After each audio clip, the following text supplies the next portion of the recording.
Fala galera, o meu nome é Matheus, eu espero que vocês estejam todos bem.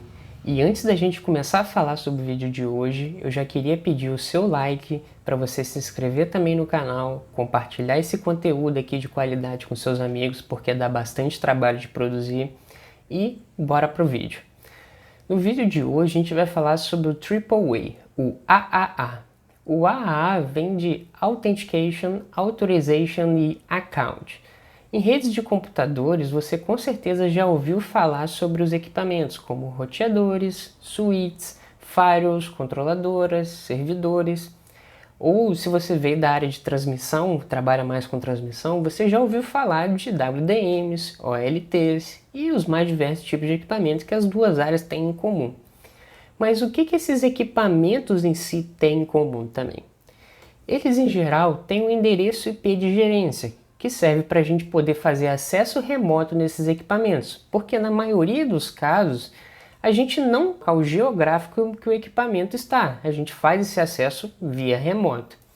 Outra coisa também é que existem mais de um colaboradores, na maioria dos casos, vale lembrar, que fazem acessos remotos ou acessos locais nesses equipamentos. Outro ponto também é que a gente muitas vezes precisa fazer relatórios ou auditorias dos acessos que a gente faz nesses equipamentos, ou muitas vezes dos acessos que a gente fornece para clientes para poder fazer um faturamento ou gerar um boleto no final do mês para um cliente. E também a gente muitas vezes nesses equipamentos eles são realmente necessários para o business das empresas. Eles parados ou eles não funcionando da forma como deveria, eles podem gerar impacto até financeiro para a sua empresa. E em cima desses tópicos a gente vai destrinchar a importância do AAA. Em relação ao acesso de colaboradores pela interface de gerência, a gente tem que garantir que somente as pessoas autorizadas façam acesso aos nossos equipamentos, aos nossos servidores, aos nossos roteadores,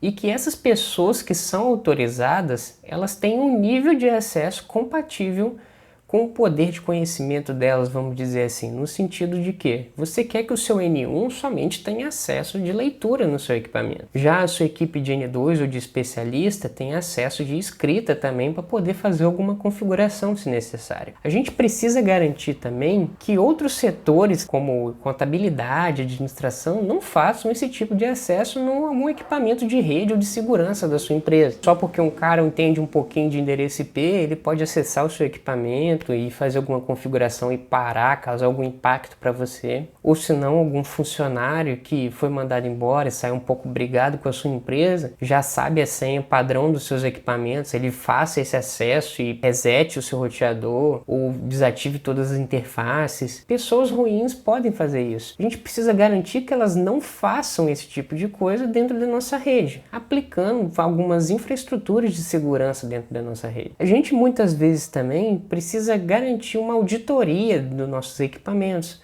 ou uma auditoria dos nossos clientes.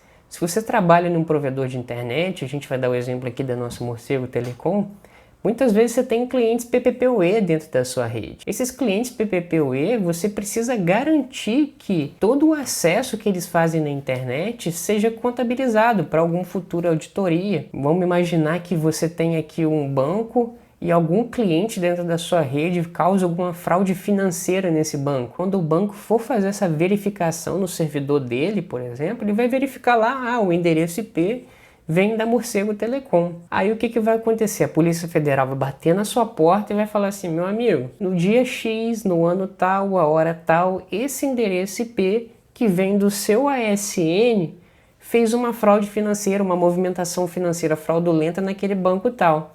Você pode me explicar de onde que vem esse endereço IP, de qual cliente esse endereço IP surgiu?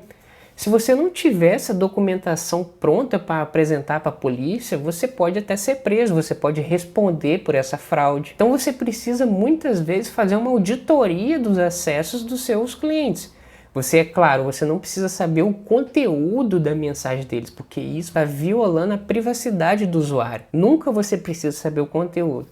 Mas muitas vezes, principalmente em provedores de internet, você precisa fazer essa auditoria do acesso. Você vê lá o endereço IP destino, está indo, por exemplo, para o Teams da Microsoft. O endereço IP origem está vindo daquele cliente número 1. E ele fez esse acesso na porta tal, na hora tal. Você só sabe isso, você só tem um log disso. Mas você não está violando o conteúdo daquela mensagem, que é justamente violar a privacidade do seu usuário. Isso fere um grande princípio da internet, que é a privacidade. Você precisa ter privacidade ao acessar a sua internet. E tudo que a gente falou até agora, a gente consegue explicar o AAA. O primeiro Azinho vem de Authentication. Através do AAA, a gente consegue fazer a autenticação dos usuários de forma centralizada, onde a gente consegue colocar lá todas as contas dos nossos usuários. Isso facilita bastante o trabalho do administrador de rede. E o administrador da rede ele também pode escolher quais mecanismos utilizar para autenticar esses usuários, sejam eles Tacax Plus, se você trabalha muito com Cisco, ou um servidor Radius, ou Kerberos, vai depender da sua necessidade. Mas em relação à autenticação, a gente precisa garantir que aquele usuário ele realmente é válido e ele vai poder acessar os nossos equipamentos ou fazer um acesso na internet. Já o segundo A, que vem de Authorization, significa garantir que aquele usuário que é válido, ele vai ter o acesso correspondente ao nível de acesso deles. Por exemplo, você tem a sua equipe estruturada de suporte, a equipe de N1, uma equipe de N2, uma equipe de especialistas. Precisa garantir que a equipe de N1 ela não tem acesso discreto nos seus equipamentos. Já a sua equipe de N2 ou equipe de especialistas, você quer sim que eles tenham acesso de configuração no seu equipamento, para eles fazerem alguma modificação, dependendo do problema que estiver ocorrendo dentro da sua rede. Mas você precisa fazer essa segmentação. A Authorization ela faz referência ao nível de acesso do usuário, o que ele pode fazer com o nível de permissão que ele tem dentro da nossa rede. E o último A vem de Account, que faz referência à auditoria que a gente faz dentro da nossa rede.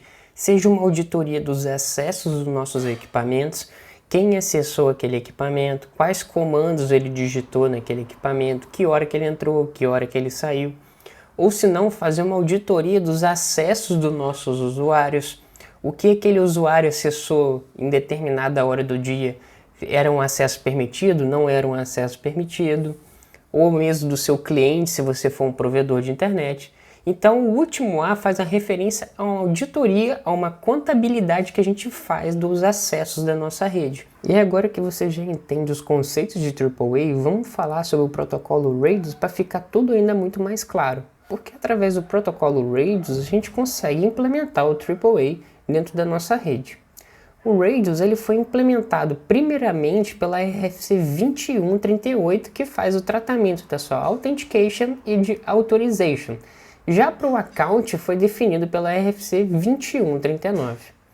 Essas duas RFCs elas se tornaram obsoletas depois que o Radius implementou a RFC 2865 para Authentication e Authorization e 2166 para o Account. A gente vai falar um pouco mais dessas RFC mais tarde. E o Radius ele é um protocolo client-server. O client Radius geralmente ele é um concentrador PPoE ou é algum equipamento que a gente está fazendo um acesso no momento.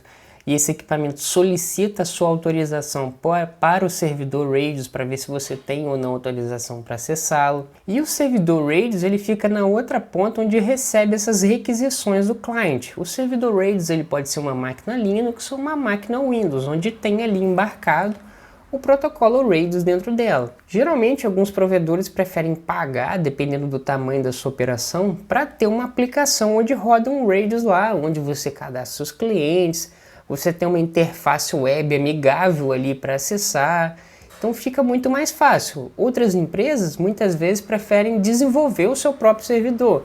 Você embarca o protocolo Radius lá e gera uma aplicação em cima daquilo para melhorar a sua usabilidade. Vai depender de ambiente para ambiente, mas o que a gente tem que saber é que o servidor Radius opera dentro do protocolo Radius. O que o pessoal faz e vende é a aplicação. Eles vendem a aplicação para você, para ter uma interface amigável, pode ser web, pode ser um aplicativo que você instala no seu computador, vai depender de quem você contratar ou se você desenvolver. E para ficar mais claro, se liga nessa imagem aqui que simula muito bem um ambiente de provedor de internet. Aqui em cima a gente tem o nosso BHAIS, ou o nosso concentrador PPPoE. Aqui do lado a gente tem o nosso servidor Radius.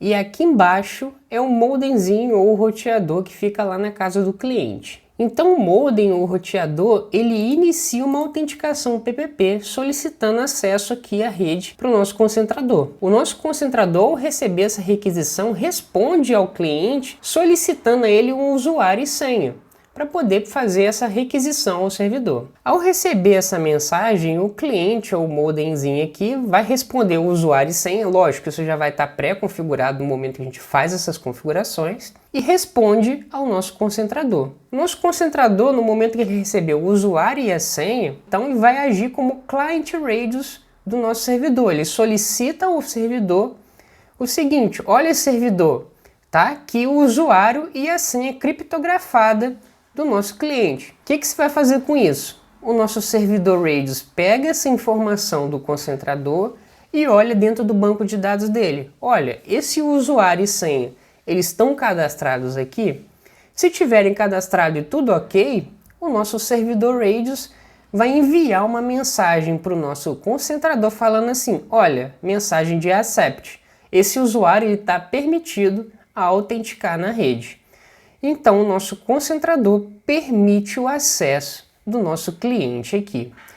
O Radius, ele pode fazer uma outra ação. Ao invés dele dar accept e reject, ele pode fazer um challenge, solicitar um challenge para o nosso usuário aqui. Basicamente é assim que funciona o processo de autenticação do usuário em PPP quando a gente está operando em Radius. E agora a gente vai falar um pouco mais do Authentication e do Authorization do Radius. O servidor Radius, ele pode utilizar uma variedade de métodos para poder autenticar um usuário, como por exemplo o PPP, o PAP, o SHAP, o MS-SHAP e os mais outros diversos tipos de autenticação. Normalmente, um login dentro do servidor Radius, ele consiste numa consulta que a gente chama de query. Essa query, ela é de Access Request. Ela é encaminhada pelo client Radius, que é o nosso concentrador PPPoE, ou às vezes o equipamento que a gente quer fazer o acesso. Essa query de Access Request, ela é encaminhada para o servidor Radius, que vai receber essa consulta. A comunicação entre o cliente e o servidor, ela é feita pelo protocolo UDP.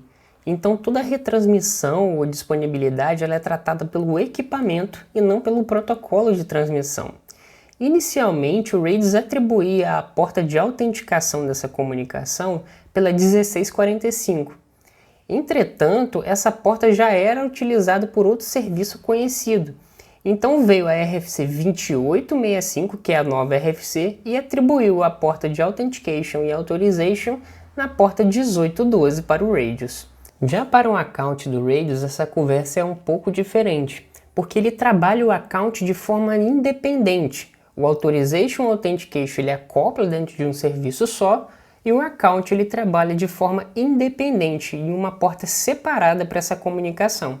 Então toda vez que a gente fizer uma auditoria dos nossos equipamentos, dos nossos clientes, o Client Radius vai encaminhar essas mensagens de account para o nosso servidor dentro da porta 1646 para o Radius legado, para a RFC legada, e na porta 1813 para a nova RFC. Lembrando também que a maioria dos equipamentos suportam a porta 1813. Então, só para recapitular, a 1645 e a 1812 são para autenticação e authorization do Radius, e as portas 1646 e 1813 são para os serviços de account do Radius.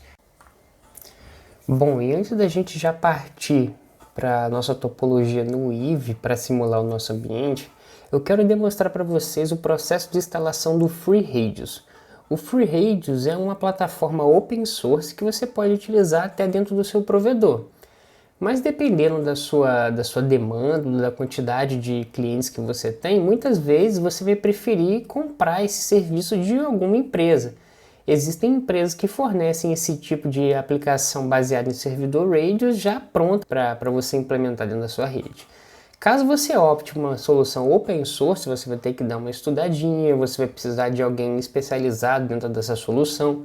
ou pelo menos que conheça essa solução para prestar suporte para você, mas vai depender muito do como você trabalha, do ambiente que você está inserido, da empresa que você está trabalhando, vai depender de N fatores. Eu só estou trazendo o FreeRadius para a aula de hoje somente para efeito de demonstração, para apresentar para vocês como que a gente pode implementar o AAA dentro da nossa rede. Aqui eu vou colocar o FreeRadius dentro de uma máquina Linux Ubuntu Server. Ele é um Ubuntu Server 18.04, estou instalando ele dentro de uma VM. Após a instalação do FreeRadius, eu vou exportar essa VM para o meu computador e eu vou subir ela para o Eevee. Eu vou disponibilizar essa imagem do FreeRadius já pronta no final desse vídeo, aqui no link, você dá uma conferida. Você pode fazer o download e colocar dentro do seu Eevee também. Bom, vamos para as configurações aqui. Como eu disse, eu estou dentro de uma máquina Linux Ubuntu Server. E a primeira coisa que você pode fazer, caso você já não tenha feito durante o processo de instalação, é instalar o SSH nele. Você pode vir aqui, ó, sudo apt-get install open SSH server. Você pode fazer isso para instalar, mas eu já tinha feito isso durante o processo de instalação. Eu vou demonstrar para vocês aqui, ó, o que a gente pode fazer, ó. Simplesmente digitar esse comando e colocar sua senha de administrador. Aqui não fez nenhuma ação porque eu já tinha configurado antes. Você pode validar se o serviço está ativo através de sudo service ssh status.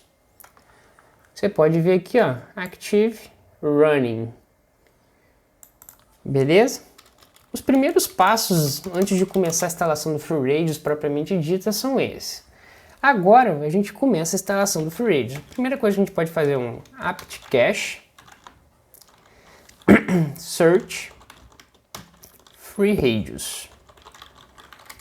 Vou demonstrar aqui algumas opções, ó. E agora a gente instala o FreeRadius com sudo apt-get install FreeRadius. Basta clicar em Y aqui e deixar o processo de instalação começar.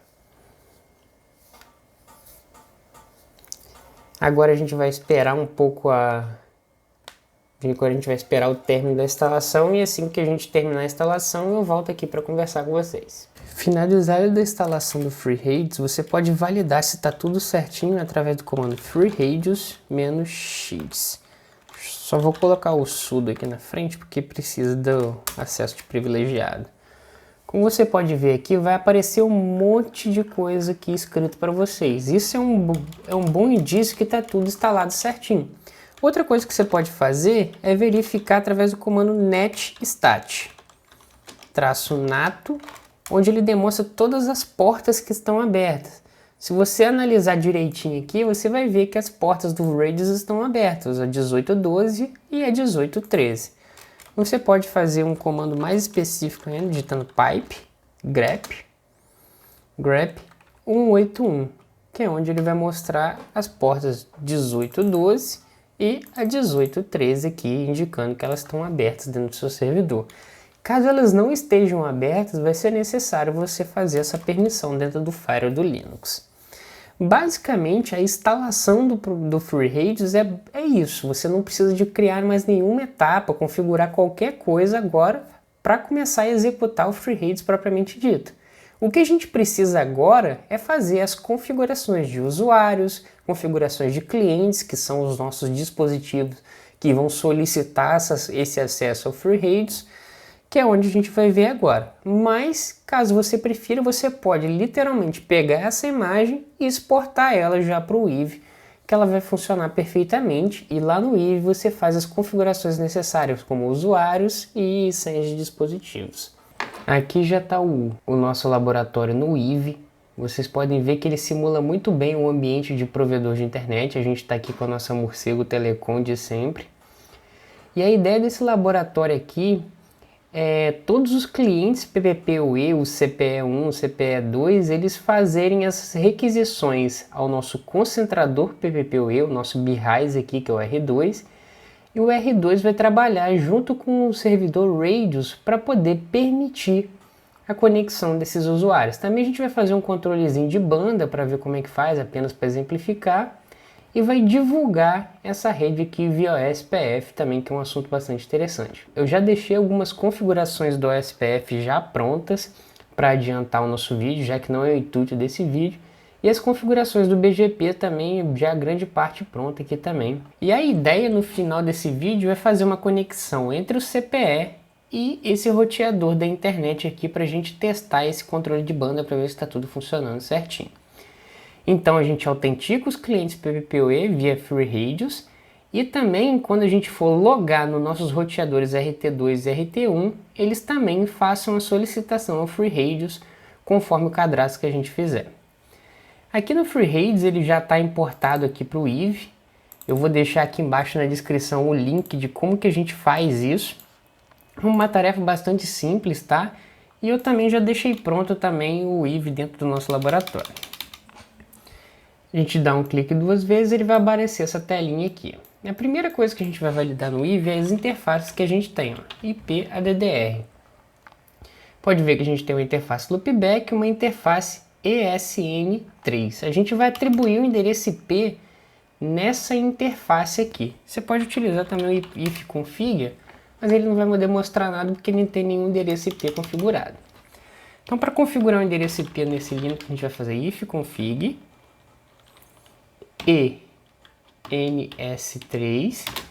Vamos atribuir o endereço IP, já que a faixa de endereço IP entre o nosso RT1 e o FreeRadios está na 10.18.00.24, eu vou colocar como 10.18.02. A netmask vai ser a 255.255.255.0. Vou colocar só um sudo na frente aqui, porque a gente precisa de um acesso privilegiado. E as configurações de IP já estão feitas. Ó. ifconfig na ESN3 10.18.02. Se a gente fizer um ping para o nosso gateway, que é o roteador 1, a gente deve conseguir agora. Filé. Validar um ping, vamos criar uma rota para o nosso servidor Linux. Vou criar uma rota aqui com root add default gw 10.18.0.1. A gente precisa do comando de sudo na frente e também adicionamos uma roda. A gente pode colocar route -n aqui que ele vai demonstrar ó, 000 gateway 10.18.0.1. A gente tem uma rota e também temos o endereço IP. E por enquanto aqui a gente terminou as configurações no Ubuntu. Vamos aqui para os roteadores que a gente vai fazer a configuração de SSH neles para poder acessar o Ubuntu Server. O local usuário. Lembrando que eu não vou ser dentro de um ambiente de produção, você não vai colocar admin, eu só estou colocando como demonstração. Esse usuário local vai servir quando a gente perder a conexão com o RAIDs. Quando ele perder a conexão com o RAIDs, para você não ficar sem o acesso ao roteador, você vai utilizar esse usuário local. A próxima parte é gerar um domain name. Esse domain name vai ser IP domain name cisco.rt1.lab.com. Agora eu vou gerar uma CryptoKey generate RSA e vou gerar uma de 1024. Geramos aqui IPSSH version 2 para habilitar a versão 2 do SSH. Vamos acessar a line VTY04 e fazer as configurações locais do SSH e Telnet. Lembrando que no ambiente de produção você não vai habilitar o Telnet, né? Mas vai deixar apenas o SSH habilitado. A princípio a gente acabou aqui, vamos para as configurações do roteador 2 para habilitar o SSH e o Telnet nele. A primeira coisa é o usuário local. Vamos gerar o domain name. E agora uma CryptoKey. 2024 também. Habilita o SSH versão 2. E faz as configurações dentro da line VTY04.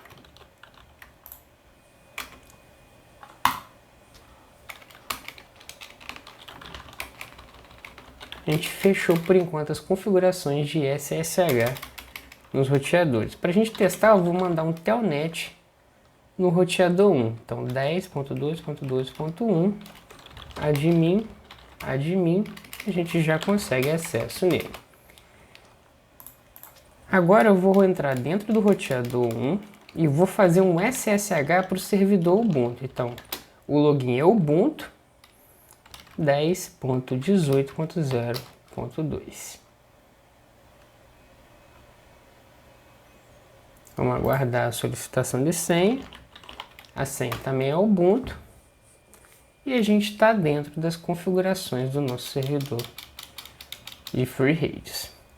Dentro das configurações do FreeRADIOS é onde a gente vai habilitar os clients, que são os equipamentos como servidores, roteadores, suítes, firewall, para fazer a conexão com o servidor RADIOS quando for solicitado um login. E também vamos cadastrar os usuários dos nossos clientes. Então, cada cliente nosso PPPoE vai ter um usuário associado àquele cliente. No próprio FreeRADIOS, a gente vai fazer as configurações dele agora. Primeira coisa, eu vou entrar no modo privilegiado, sudo e a gente vai entrar na seguinte pasta, com o comando nano, para editar o arquivo, etc, FreeRADIOS 3.0 e o arquivo clientsconf. Esse arquivo serve para justamente sempre a gente adicionar um novo dispositivo no nosso FreeRADIOS. Se entrar um novo roteador na topologia, vai ser dentro desse arquivo que a gente vai cadastrar ele. Se entrar um novo firewall, é dentro desse arquivo que a gente cadastra ele. Ao entrar nesse arquivo com o comando nano, você precisa, é claro, do acesso de privilegiado, ir até o final do arquivo. Aqui a gente chegou no final, eu já tenho as configurações prontas aqui. Vou copiar e vou colar nele aqui.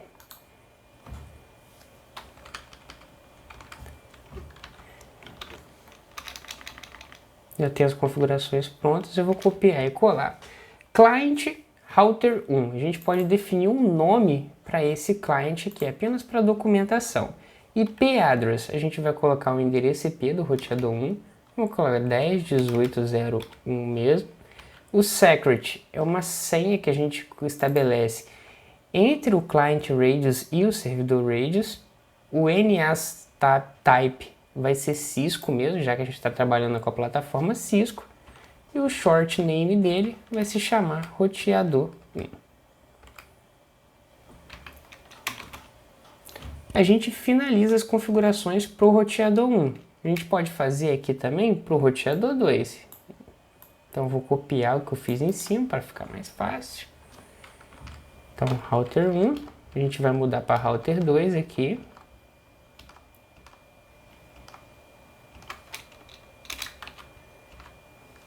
E a gente pode adicionar a interface de loopback do roteador 2, por exemplo, 2.2.2.2. A secret a gente vai deixar a mesma, NAS type Cisco também, e a gente vai mudar o nomezinho aqui.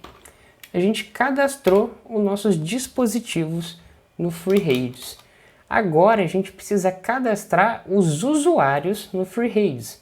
A gente vai cadastrar primeiro os usuários que vão acessar os nossos equipamentos, roteadores, firewalls, suítes, e depois vamos cadastrar os usuários do PPPoE.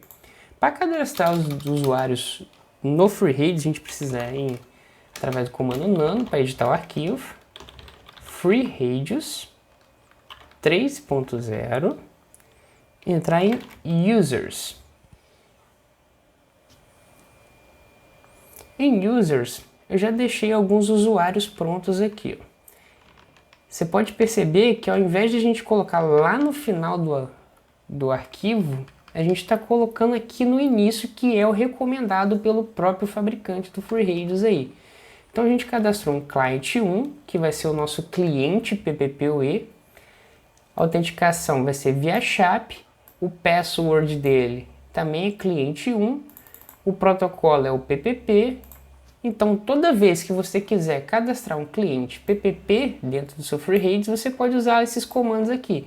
É claro que são comandos apenas básicos, você pode melhorar esses atributos que você está configurando aqui, como atribuir um endereço IP fixo para algum cliente em específico, você pode modificar alguns parâmetros, por isso aqui.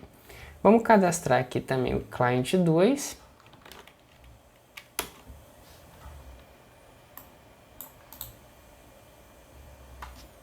E a gente já vai melhorar essas configurações aqui. Então, o cliente 2, que vai ser para o CPE 2.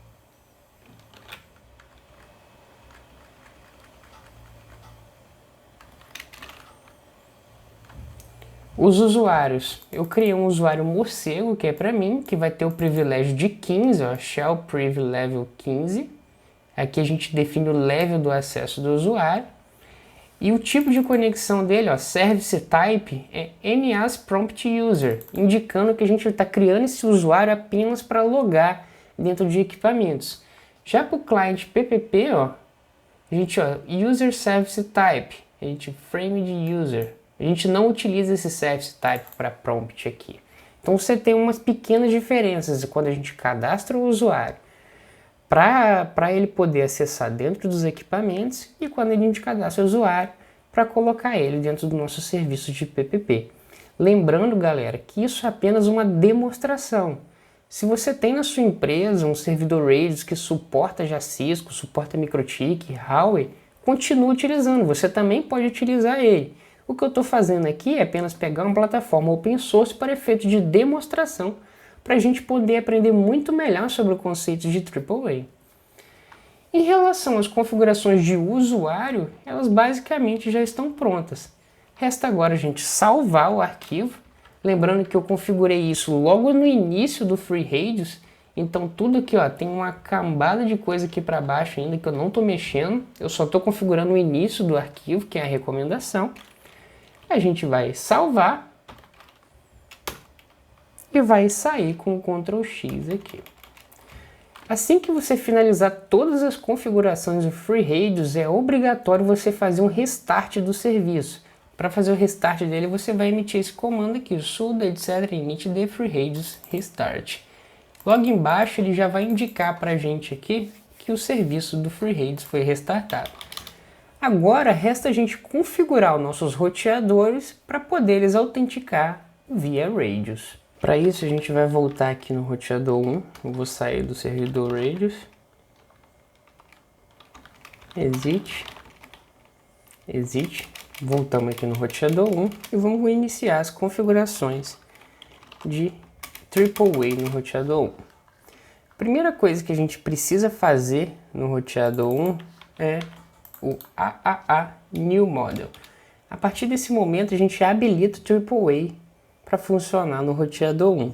E a primeira configuração que a gente vai fazer é o AAA Authentication Login Default Group Radius e depois local. Com esse comando a gente habilita o processo de Authentication no roteador 1. E esse login de Authentication, a primeira função que ele vai procurar o login vai ser através do Group Radius, ou seja, vai ser através do servidor Radius que a gente configurar nesse roteador. Se o servidor Radius ficar indisponível, a gente vai utilizar o banco de dados local. Você pode melhorar aqui colocando o local case, que é o case sensitivo para autenticação, mas eu não vou colocar isso agora porque não tem necessidade dentro de um ambiente de laboratório.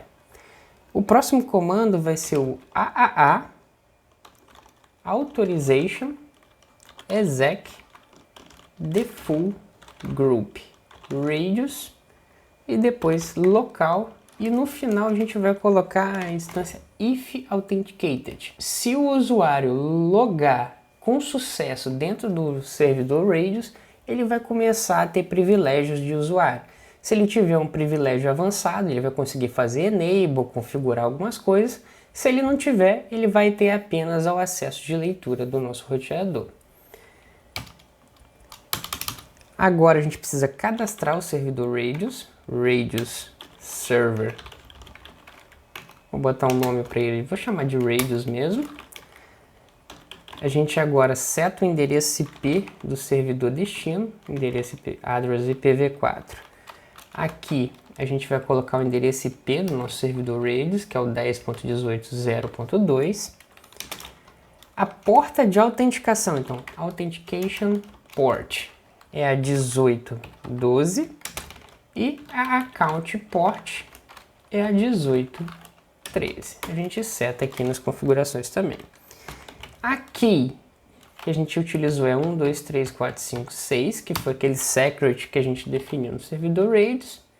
E a gente finaliza, por enquanto, as configurações de AAA no roteador 1. Para você verificar o processo de autenticação, você vem aqui no roteador 1 e digita um debug Radius Authentication. Agora a gente volta aqui no roteador 2 e testa um login através do Telnet. Agora eu vou tentar com o meu outro login que eu criei no FreeRadius, que é o time N1 e a senha time N1. Note que eu já acessei o roteador 1 sem privilégio de usuário. Aqui, ó, pode ver que eu não consigo dar nenhum enable para poder fazer alguma configuração ou ler alguma informação mais privilegiada dentro do roteador 1. Aqui no roteador 1 ele mostra o debug dessa operação. Ó. A primeira coisa que ele solicita é o usuário, logo depois a senha. Aqui embaixo você pode ver que ele está enviando essas informações por FreeRadius, ó. Local IP address, então eu estou encaminhando com a origem 10.18.0.1, que é o endereço IP da interface Ethernet 0/0 do roteador 1, para o servidor Radius 10.18.0.2. Indicando que ele está encaminhando essas informações para o servidor Radius. E quais informações que ele está encaminhando para o servidor Radius? Olha só, ele está encaminhando o usuário, ele está encaminhando a senha, só que a senha aqui, ó, ela está criptografada. Ela está colocando aqui, ó, qual que é o cliente que está solicitando essa requisição. E logo em seguida, o servidor Radius ele responde para a gente, olha só.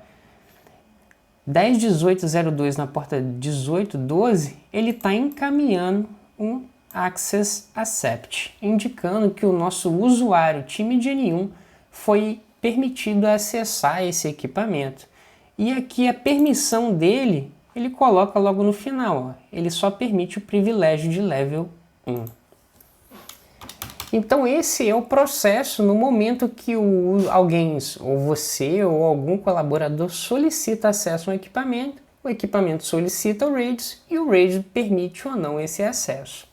Em relação à autenticação de usuários dentro de dispositivos Cisco, a gente finalizou por aqui em relação ao roteador 1. Agora a gente vai partir para o roteador 2 e configurar os mesmos acessos de usuário e também configurar os acessos de PPPoE Server para a gente poder ver os clientes PPPoE autenticando via Radius também. Vou finalizar aqui o debug, undebug all, e bora aqui para o roteador 2 para fazer as configurações. Só para demonstrar para vocês antes, ó, perceba que ó, eu não consigo dar enable quando eu logo com o meu login de time de N1, porque a gente não tem privilégio para ele. Vamos voltar no roteador 2, entrar no modo de configuração e vamos fazer basicamente as mesmas configurações que a gente fez até agora. Primeiro a gente configura o AAA, então AAA New Model. Vamos trabalhar o Authentication, Authentication primeiro. Se a gente colocar aqui, ó, Login Default Group Radius, então a primeira coisa que ele vai solicitar é o servidor Radius e depois vai procurar no local. Caso ele tenha um acesso rejeitado no servidor Radius, ele não vai permitir o local. Esse procedimento é somente se o servidor Radius não for alcançável ou ele não responder às requisições do nosso cliente. Caso ele não responda, o usuário local vai poder agir nesse momento. Por exemplo, crashou o seu roteador e você somente precisa de acesso local nele. Ele não tem conexão com o Radius nesse momento. Você consegue acessar ele via banco de dados local. Se o Radius responder com acesso de reject, você não vai ter acesso a esse roteador, mesmo que você coloque o usuário local dele, ok? Agora vamos trabalhar o Authentication. Desculpa, agora vamos trabalhar o Authorization.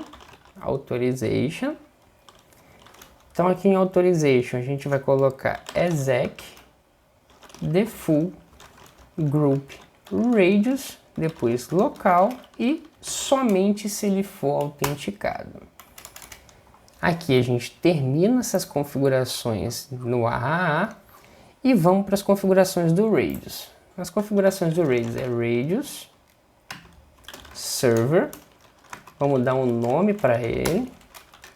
Vamos atribuir o endereço IP do servidor, address IPv4 10.18.0.2, porta de autenticação 1812 e porta de account 1813.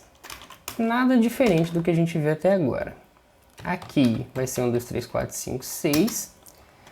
Só que nesse roteador 2, diferente do roteador 1, eu vou precisar de configurar mais algumas coisas. Uma delas é a interface de origem que vai servir para a gente poder ter como referência para poder encaminhar requisições ao servidor Radius. Se você lembrar, lá no servidor Radius a gente cadastrou o roteador 2 através da interface de loopback dele. É essa interface aqui, ó, Show IP Interface Brief. A gente cadastrou a interface loopback 02.2.2.2. Porém, se a gente verificar as requisições que vão bater lá no Radius, se a gente não fizer essa configuração, você vai ver que não vai vir com o endereço IP origem dessa interface, vai vir com o endereço IP origem, por exemplo, provavelmente da interface 0/1. Para evitar esse tipo de problema, a gente precisa configurar uma interface de origem de referência para o Radius. A gente configura ela através do IP Radius Source Interface e aqui a gente seta a loopback 0. Só isso. Vamos conferir aqui as configurações de AAA. A gente já setou um Authentication, setamos um Authorization, setamos um usuário local para fazer acesso do banco de dados local caso a gente perca comunicação com o servidor. Atribuímos endereço IP e portas de autenticação, chaves aqui também para o servidor Radius. Lembrando que isso é apenas para demonstração, gente. No ambiente de produção as configurações são um pouco mais rebuscadas do que isso. E para testar o acesso, a gente vem aqui no roteador 1 e faz um telnet direto para o roteador 2. Eu vou tentar logar com o morcego, que foi o usuário que a gente criou lá, e pode ver que foi um sucesso. Então a gente consegue garantir que o roteador 2 está fazendo os acessos dele via servidor Radius e não um banco de dados local, o que está demonstrando que a nossa configuração ela foi bem sucedida. Agora a gente precisa fazer a configuração no roteador 2 para fazer com que os usuários PPPoE também possam se conectar via Radius. Mas primeiro vamos fazer as configurações do PPPoE. Se você não sabe o que eu estou falando, dá uma conferida nessa lista de vídeos aqui que eu preparei lá atrás. Foi um dos primeiros vídeos do canal referente ao protocolo PPPoE. Então vamos criar aqui um BBA Group. O BBA Group vai ter a Virtual Template 1. Vamos colocar um limite de sessões de 12.000, por exemplo, apenas para exemplificar. Vamos colocar um nome no nosso BRAIS aqui de PPPoE-BRAIS. O nosso limite de MAC vai ser uma sessão por MAC. Cada VLAN vai ter um limite de 6.500 e um ato cleanup. Se você tem alguma dúvida dessas configurações, você pode dar uma conferida no meu vídeo de PPPoE e voltar aqui para continuar o vídeo de Radius. A gente terminou o BBA Group, vamos para o Interface Virtual Template 1 que a gente acabou de criar. A gente coloca no Shutdown, o MTU de 1492, vamos colocar IP number loopback 0. Não vai ser a loopback 0, eu vou colocar loopback 100, mas eu vou configurar ela já já. Não coloca log de link status. Aqui a gente vai colocar um pool, que a gente vai chamar de pool PPPoE. Você pode adicionar um novo pool aqui, mas eu só vou colocar um. No SMP Trap, PPP MTUI Adaptative e por último protocolo MS SHAP PAP e MS SHAP V2. Eu poderia colocar aqui um IPCP de DNS também, mas como a gente não vai acessar a internet, não se faz necessário nesse momento. Vamos configurar aqui a interface loopback. O endereço IP que eu vou colocar nela pode ser um endereço IP válido, pode ser um endereço IP de CGNAT, que é aquele 100.6400/10, né, dentro dessa faixa. Aqui eu vou colocar um endereço IP privado apenas para simulação. Então vamos imaginar que esse é um endereço IP válido, né? Mas não é, lembre-se, é um endereço IP privado. Então o endereço IP da loopback 100 vai ficar com 72.10.10.1. Agora a gente vai definir um pool local para o nosso PPPoE, para os nossos clientes PPPoE. Então, pool PPPoE. A gente vai fazer referência a esse pool que a gente criou na Virtual Template.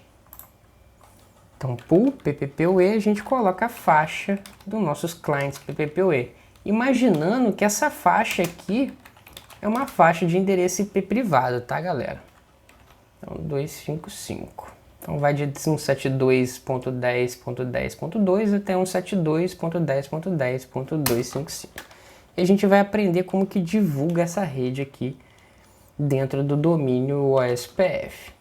Em relação às configurações do PPPoE, a gente finalizou no roteador 2. Agora a gente vai aqui nos clientes PPP.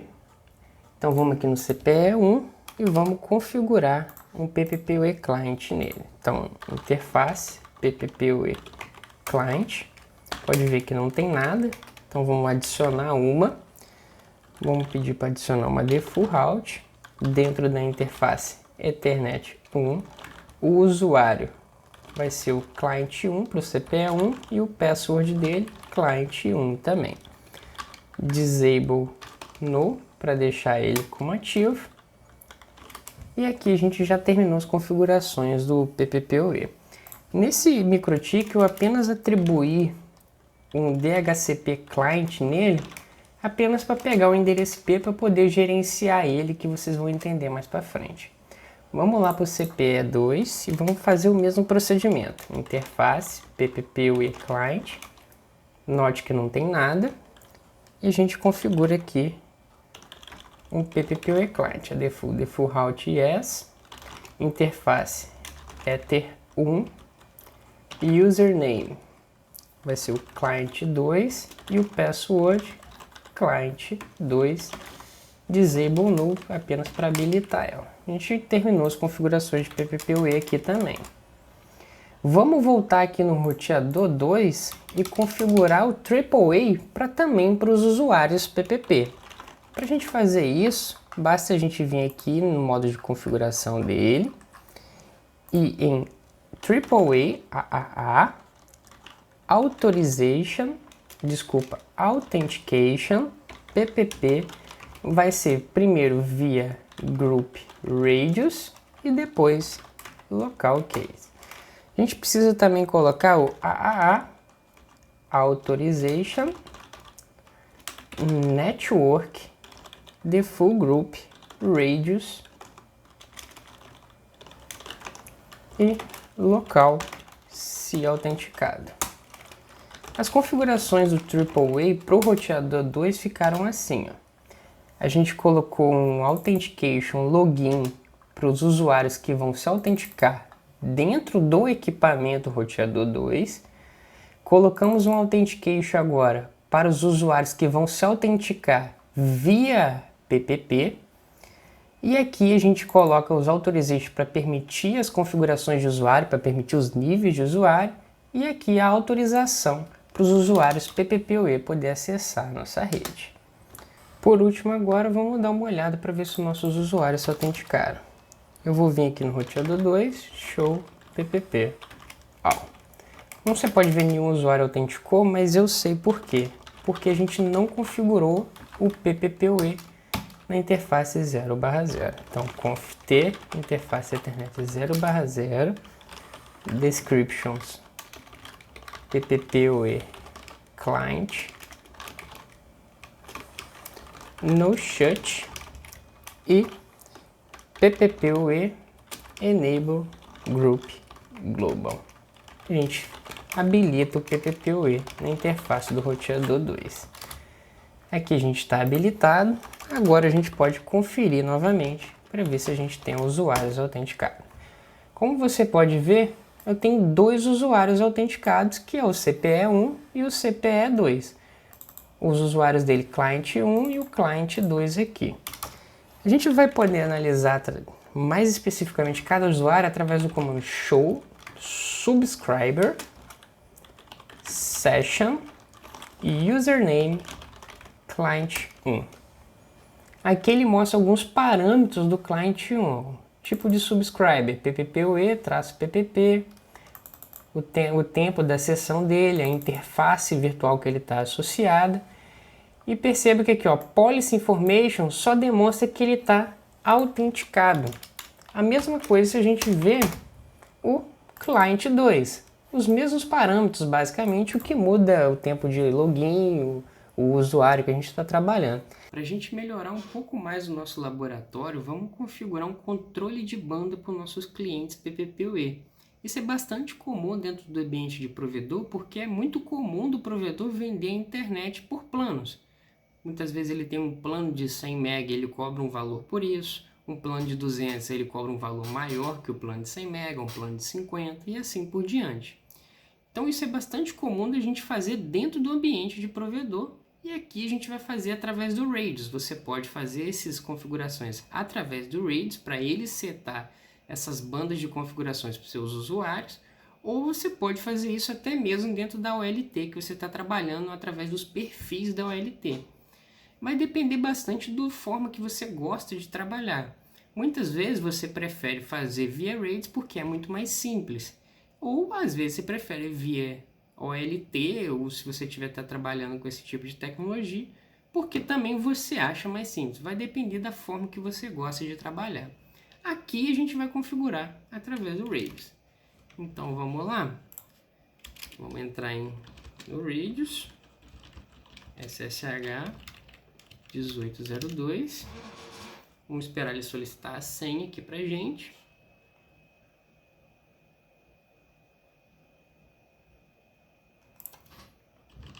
Ubuntu. Ao entrar nele, a gente entra como usuário privilegiado e vamos dentro dos arquivos, etc. Free Radius 3.0 e o arquivo que a gente vai mexer é o users. Lembre-se que a gente sempre mantém os usuários configurados no início do arquivo. É uma prática recomendada aí pela FreeRADIUS para a gente fazer. Primeira coisa que eu vou configurar vai ser os controles de banda aqui para o cliente 1. O cliente 1 ele vai ter acesso a apenas 1 MB de internet, enquanto o cliente 2 vai ter apenas 2 MB de internet, para a gente simular esse laboratóriozinho aqui. Então a gente vai configurar um parâmetro chamado Cisco AV Pair. A gente configura ele através do comando Cisco-AV Pair igual IP sub policy in. Então eu estou criando aqui uma policy de entrada. Então é de se esperar que agora eu crie uma policy de saída. E o comando é bastante parecido. Cisco AV Pair. Só que out no final. Lembrando que para o cliente 1 a gente vai atribuir uma banda de 1 MB e para o cliente 2 a gente vai atribuir uma banda de 2 MB. A gente vai vir aqui, configurar para o cliente 2, vamos botar o Cisco AV Pair dele. Vamos copiar daqui de cima. O in a gente vai setar de 2 MB. E o out de 2 MB.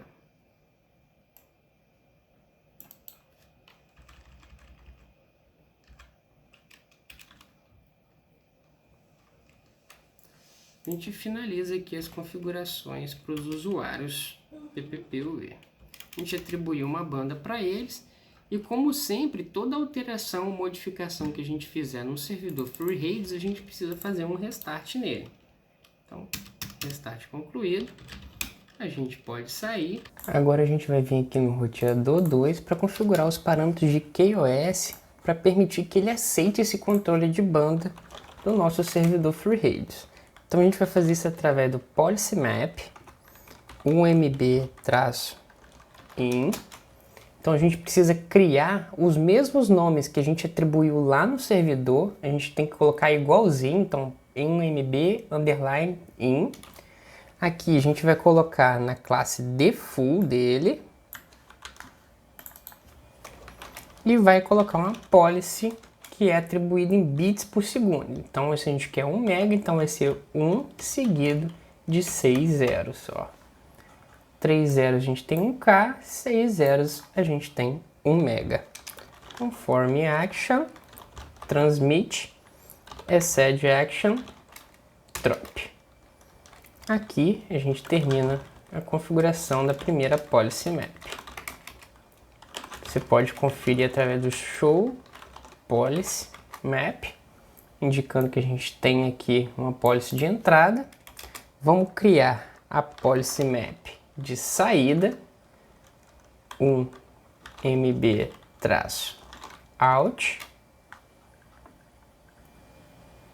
Vamos colocar ela dentro da classe default e vamos setar os mesmos parâmetros relacionados à taxa de transmissão. Vamos conferir a policy map novamente, show policy map, e a gente tem aqui 1 MB de entrada e 1 MB de saída. Agora a gente precisa criar as policies map para o nosso roteador, para o nosso agora a gente precisa criar as route map para o nosso cliente 2. Então, policy map 1 MB 2 MB-in. Também vamos deixar ela dentro da classe default de KOS e atribuir uma policy de 2 MB, 2 seguido de 6 zeros, 3 zeros K, 6 zeros MB. A banda conforme a gente transmite e a banda excedida a gente dropa.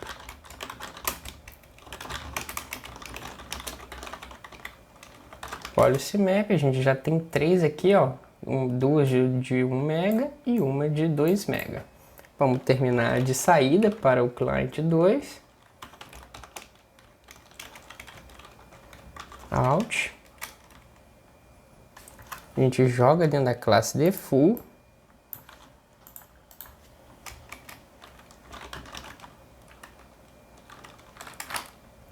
Dois MB, 2 seguido de 6 zeros.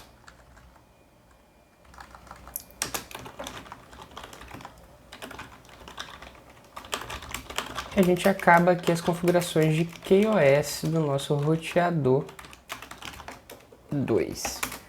Pode ver que a gente tem aqui as 4 configurações, lembrando que essas configurações elas são apenas dos seus planos. Se você tiver apenas um plano de 100 MB, você apenas vai configurar duas policy map de entrada e saída de 100 MB.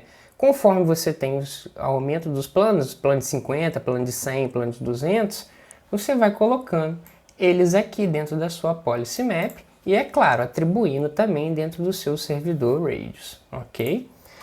Vamos dar um clear nas sessões PPP para eles conectarem novamente com as novas políticas. Então, clear PPP all, show PPP all. A gente tem o cliente 1 que já conectou e o cliente 2 também já está conectado. A gente consegue conferir se eles receberam nossas polis através do comando show subscriber session username client 1. Note que já deu uma mudada no output desse comando, porque olha só, session inbound futures, eles estão recebendo uma policy map de 1 MB de entrada e 1 MB de saída para o client 1.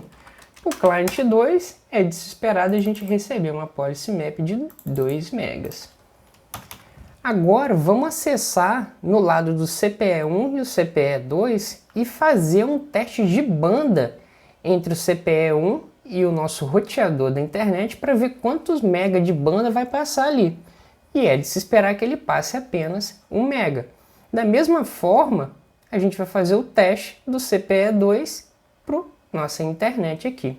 Só que a gente tem um problema de roteamento nessa topologia. A gente precisa fazer com que os nossos clientes, a nossa rede de clientes PPPoE, seja vista através do ponto de vista da internet. Então a gente precisa configurar um roteamento na nossa rede para fazer isso possível. A gente precisa divulgar essa rede dos nossos clientes PPPoE. Existem diversas formas de fazer isso. Alguns engenheiros preferem fazer isso via protocolo BGP. Então você tem um concentrador PPPoE, você pega essas conexões PPPoE e divulga elas de forma sumarizada através do BGP. Também é possível fazer isso via OSPF. Eu acredito que existem apenas duas formas que são as recomendadas de você fazer esse tipo de configuração quando você está utilizando o OSPF. A primeira delas é através de uma rota de black hole, onde você redistribui rotas estáticas dentro do domínio OSPF, e a outra forma é através do conceito de áreas, onde a gente coloca as redes dos clientes PPPoE dentro de uma outra área que não seja zero e faz uma sumarização dessa área para dentro da área zero. A gente vai ver esses dois passos aqui. Eu vou configurar um primeiro, retirar as configurações e configurar o outro modo. Primeira coisa que a gente vai olhar aqui, ó, é a nossa tabela de roteamento. Note, ó, que eu não estou recebendo nenhuma rota default, apenas eu sei o endereço IP de algumas coisas, o endereço IP da loopback do roteador 1, eu tenho o endereço da LAN que está conectado no nosso FreeRadius lá. Então vamos começar a divulgar aqui as nossas redes do PPPoE. O nosso PPPoE entra na faixa do 172.10.10.10. Aqui no roteador 1, note que eu não estou recebendo essa rede, eu não estou recebendo ela via OSPF. Então a ideia é fazer com que o roteador 1 receba essa rede 172.10.10.0/24 pelo OSPF. Você pode trocar essa rede 172.10.10 pelo seu bloco de endereços IP válidos, por exemplo. A gente vai vir aqui então em Configure Terminal e vamos fazer a primeira configuração através da rota de black hole. Então a rota de black hole ela é configurada pelo comando iproute 172.10.10.0 máscara 255.255.0. Aqui você pode colocar o seu bloco de endereço IP público. Se você tiver um bloco de endereço IP público, você coloca aqui para ser divulgado dentro do domínio OSPF. E para black hole tem que colocar, ao invés no final do gateway interface, a gente coloca o parâmetro null 0. Feito isso, a gente vai entrar dentro das configurações do OSPF. Então, router OSPF, router OSPF 10, e a gente vai fazer um redistribute static. E a gente pode colocar até uma métrica aqui, uma métrica de 15 e um metric type de métricas tipo 1. E a gente finaliza aqui as configurações de redistribuição. Se a gente entrar aqui no roteador 1 e olhar a tabela de roteamento dele novamente, você vai ver que agora sim a gente já está recebendo o bloco 172.10.10.0/24. Então isso é uma forma de você poder redistribuir aquelas redes dos seus clientes PPPoE dentro do OSPF. A outra forma, a gente vai fazer o seguinte, eu vou retirar essa redistribuição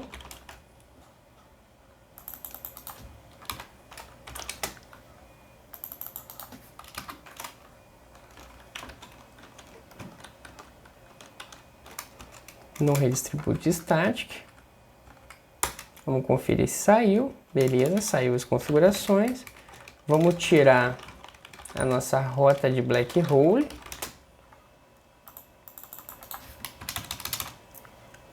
Vamos conferir no roteador 1.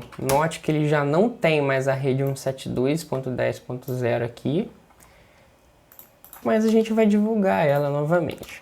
A outra forma que você pode fazer é somente se você tiver um endereço IP configurado com essa interface. Por exemplo, você tem uma loopback lá com o seu endereço IP público, por exemplo. Então vamos considerar que essa loopback 100, ela está com o endereço IP público aqui. Vamos considerar que esse 172.10.10.024 é um endereço IP público. Mas a gente está usando /32. Então qual é a ideia?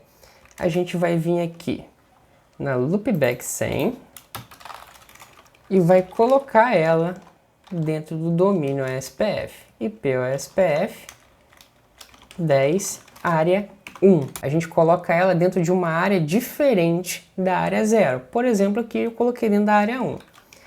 Agora a gente entra nas configurações do OSPF e faz a seguinte divulgação. Area 1 range 172.10.10.0 e aqui a gente coloca a máscara /24. Quando a gente coloca esse comando, a gente já está divulgando essa rede para o roteador 1. Olha só. A gente recebe agora através da tabela de roteamento do IR1.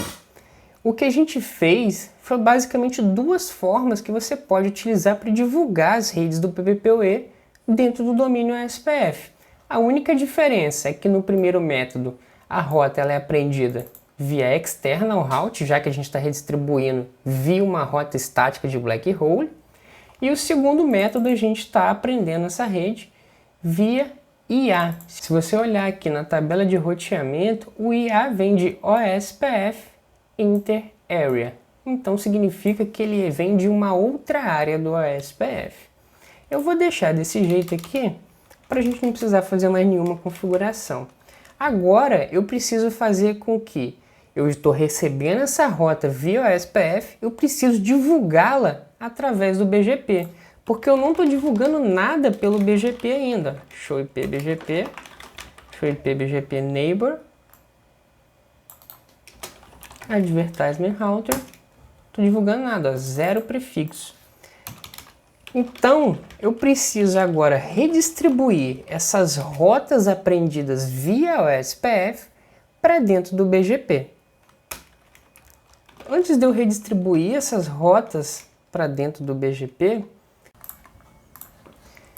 e para ficar luxo as configurações do BGP, vamos configurar uma route map para a gente poder redistribuir as rotas do OSPF dentro do domínio BGP. Route map OSPF into BGP permite 10. Vamos dar um match numa prefix list. Essa prefix list vai chamar prefix OSPF into BGP. Vamos criar aqui a prefix list. A gente coloca um nome para ela. Vamos copiar daqui de cima.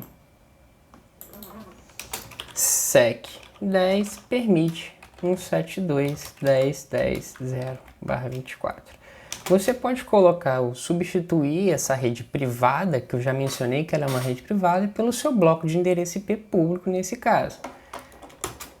A gente permite ela e dentro das configurações do BGP a gente permite essa redistribuição. Redistribute OSPF, então vai ser do OSPF 10 e vai seguir a route map OSPF into BGP. Agora a gente só vai permitir a redistribuição das rotas que estiverem dentro dessa prefix list. Então a rede do Radius 172.10.18 não vai, 10.12.12 não vai.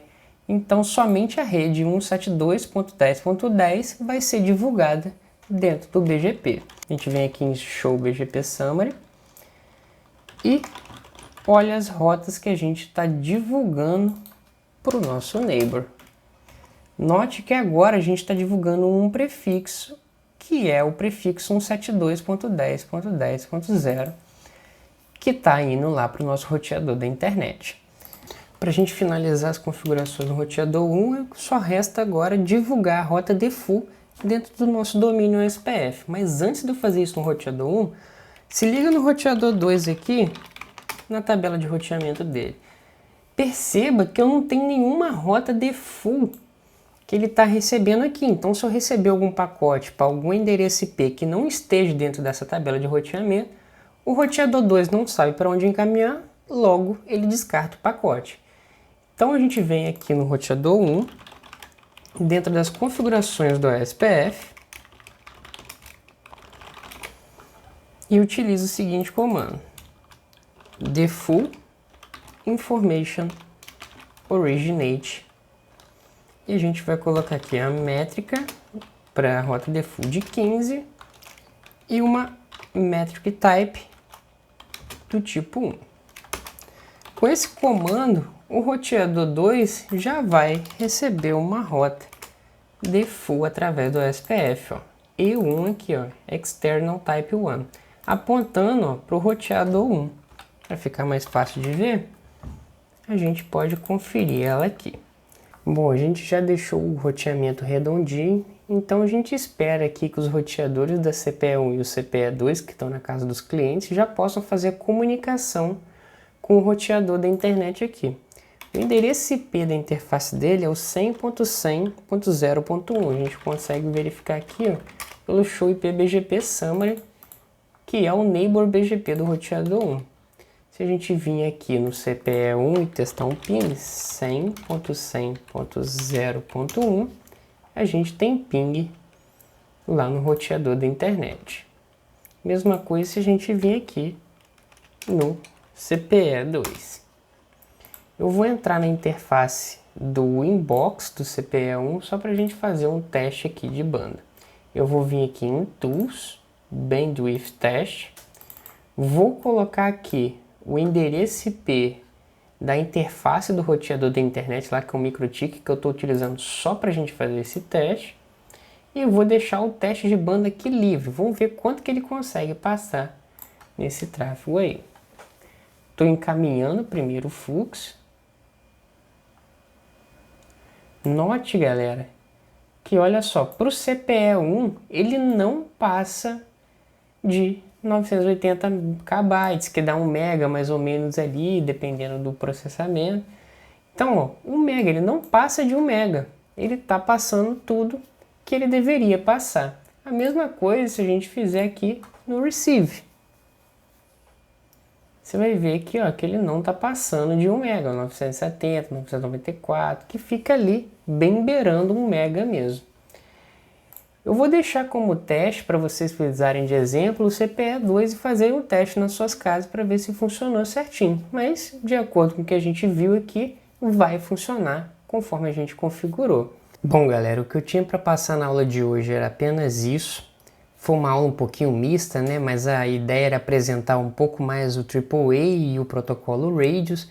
Embora a gente tenha falado de PPoE ou roteamento, eles não foram tão abordados tão a fundo quanto a gente viu nas últimas aulas, porque o foco dessa aula de hoje foi mais o protocolo Radius e as autenticações, autorizações e o account do AAA.